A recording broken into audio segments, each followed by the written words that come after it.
2023 সাল থেকেই মধ্যপ্রাচ্যে চলমান সংঘাত নতুন করেই ভয়াবহ রূপ ধারণ করেছে।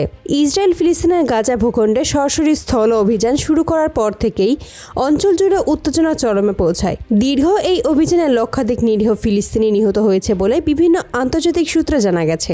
নিহতদের মধ্যেই নারী ও শিশুর সংখ্যা ছিল 60%-এরও বেশি। শিশুদের ওপর নির্বিচারে বোমা হামলা, নারীদের ওপর সহিংসতা এবং সাধারণ মানুষের ঘরবাড়ি ধ্বংসের দৃশ্য বিশ্বজুড়ে তীব্র প্রতিক্রিয়ার সৃষ্টি করে।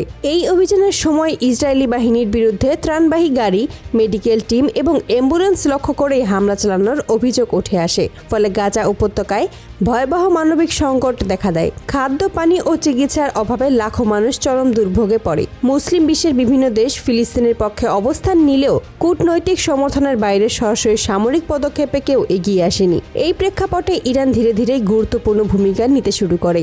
বিভিন্ন সূত্রে জানা যায়, শুরুতেই ইরান ফিলিস্তিনিপন্থী একাধিক গোষ্ঠীকে অস্ত্র, প্রযুক্তিগত সহায়তা ও প্রশিক্ষণ প্রদান করে। তবে পরিস্থিতি দ্রুতই অবনতি ঘটলে সাম্প্রতিক সময়ে ইরান সরাসরি ইসরায়েলের সঙ্গে সংঘাতে জড়িয়ে পড়ে। এরই ধারাবাহিকতায় গত রাতে ইসরায়েলের একাধিক গুরুত্বপূর্ণ সামরিক স্থাপনা লক্ষ্য করেই ব্যাপক ড্রোন হামলা চালানো হয়। হামলায় ব্যবহৃত ড্রোনগুলো ছিল অত্যন্ত উন্নত প্রযুক্তির সেলথ ড্রোন, যা প্রচলিত রাডার ব্যবস্থা শনাক্ত করা অত্যন্ত কঠিন।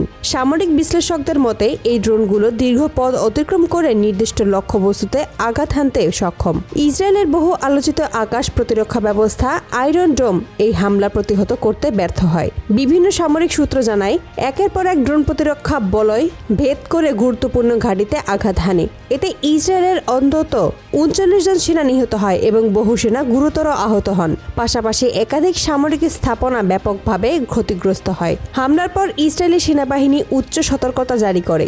দেশজুড়ে বিমান হামলায় সাইরেন বেজে ওঠে এবং সাধারণ নাগরিকদের নিরাপদ আশ্রয়ে যাওয়ার নির্দেশ দেওয়া হয়। ইসরায়েলের নিরাপত্তা মন্ত্রক জরুরি বৈঠকে বসে পরিস্থিতি পর্যালোচনা করে। প্রধানমন্ত্রী বেঞ্জামিন নেতানিয়াহু এই হামলাকে দেশের নিরাপত্তার জন্য একটি বড় হুমকি হিসেবে উল্লেখ করেছেন বলে রাজনৈতিক সূত্রে জানা গেছে।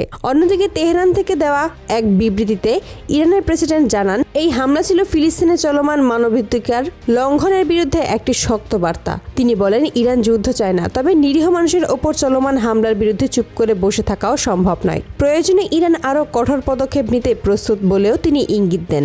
এই ঘটনার পর আন্তর্জাতিক অঙ্গনে ব্যাপক প্রতিক্রিয়া দেখা দিয়েছে। যুক্তরাষ্ট্র পরিস্থিতি নিবিড়ভাবে পর্যবেক্ষণ করেছে বলে কূটনৈতিক সূত্রে জানা গেছে।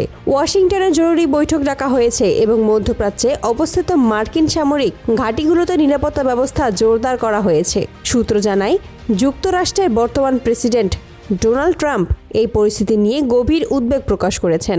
বিশেষ করে মধ্যপ্রাচ্যে অবস্থিত মার্কিন ঘাঁটিগুলো ইসরায়েলের মতোই উন্নত আকাশ প্রতিরক্ষা ব্যবস্থার ওপর নির্ভরশীল হওয়ায় সেগুলোর নিরাপত্তা নিয়েও নতুন করে ভাবা হচ্ছে। বিশেষজ্ঞদের মতে ইরান এই ড্রোন হামলা মধ্যপ্রাচ্যের শক্তির ভারসাম্যে বড় ধরনের পরিবর্তন ইঙ্গিত দিচ্ছে।